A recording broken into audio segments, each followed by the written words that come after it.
Jika terjadi perbedaan dalam penetapan awal Ramadan, sehingga terjadi pula perbedaan dalam penetapan 10 hari terakhir dan malam ganjil, bagaimana menyikapi perbedaan tersebut? Ya. Yang pertama, seorang itu di dalam penentuan bulan, dia tidak mengambil masalah perbedaan pendapat. Dia sekarang berpuasa.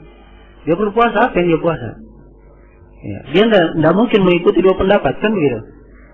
Tidak mungkin dia mengikuti dua pendapat. Maka hendaknya yang dia pegang, siapa yang berpegang dengan ruqyat hilal, itu yang dia pegang. Jelas? Yang berpegang dengan ruqyat hilal, itu yang dipegang. Selesai masalah. Ya. Nah, kemudian yang kedua, saya sudah ingatkan tadi bahwa di 10 hari terakhir di bulan Ramadan hendaknya dihidupkan seluruhnya. Ya.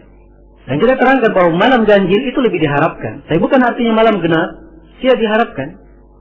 Ya, seorang menghidupkan 10 malam terakhirnya, sebab Nabi SAW menghidupkan seluruh malam terakhir beliau. Sallallahu alaihi wasallam. Jadi kalau dia hidupkan 10 malam terakhirnya, dia tidak perlu khawatir. Jadi hari apa? Sebab 10 malam terakhir semuanya dia lalui dengan apa? Dengan ketaatan, tidak ada masalah baginya. Jelas ya?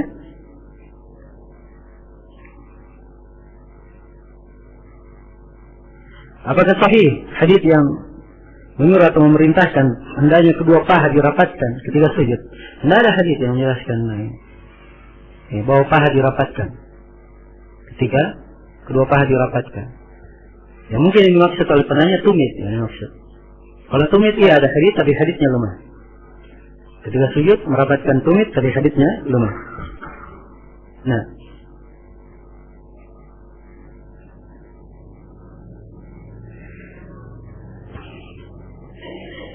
ada kisah di tengah masyarakat bahwa benda-benda malam Lailatul Qadar, wahai Allah melihat pohon sujud, air laut asing. Salah ya, memang air laut sudah asing.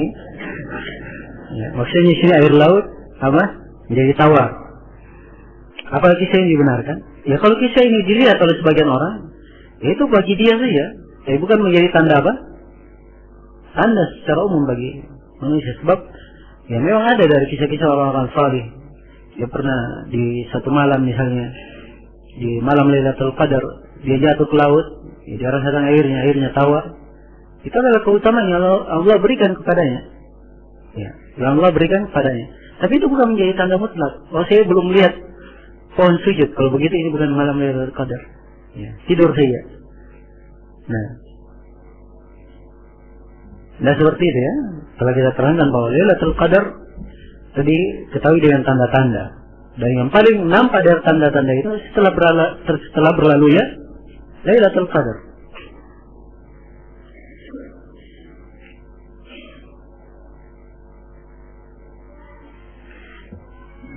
Boleh mengucapkan kata seandainya begini dan begitu, apa hukum mengucapkannya? Kalau dia mengucapkan kalimat seandainya untuk menyesali apa yang sudah lalu, itu tidak boleh.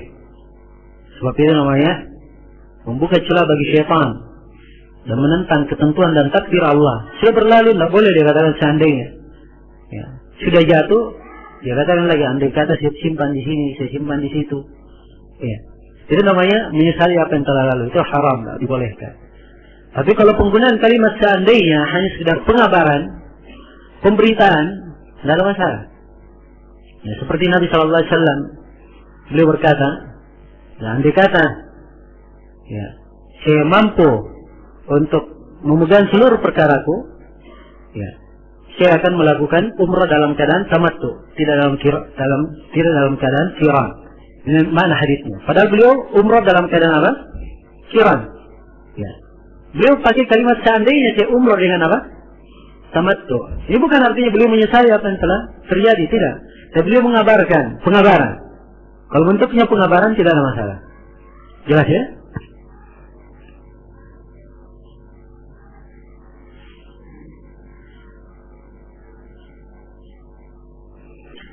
Bagaimana jawaban dari pertanyaan? Bagaimana bentuk Al-Quran pada saat diturunkan? Ya. Ini pertanyaan dari bisikan syaitan. Tidak boleh dan bertanya seperti itu. Bagaimana cara dia masuk dalam hal-hal yang gaib? Dia saja punya ruh, dan dia tahu ruhnya apa. Ya. Punya ruh atau tidak? Coba beritakan apa ruhnya, dari warna apa, di mana letaknya. Ada pada dirinya tiap hari bersamanya. Dia tidak tahu. Dia ingin tahu perkara-perkara gaib yang berkaitan dengan kehususan ilmu Allah Subhanahu wa taala. Ya. Sebutkan diturunkan, yakini diturunkan, selesai. Ya. Tidak susah seorang itu beragama. Tapi kalau dia ikuti seperti ini pertanyaannya, sekadar bisikan dari syaitan. Ya. Kalau dia ikuti yang seperti ini, nggak tahu nanti kemana syaitan akan menyesatkannya. Nah, inilah menyesatkan orang-orang yang masuk dalam filsafat. So, kerjanya seperti ini. Bertanya terus. Tidak ada berhentinya. Nabi suruh berhenti, dia bertanya. Ya. Nah,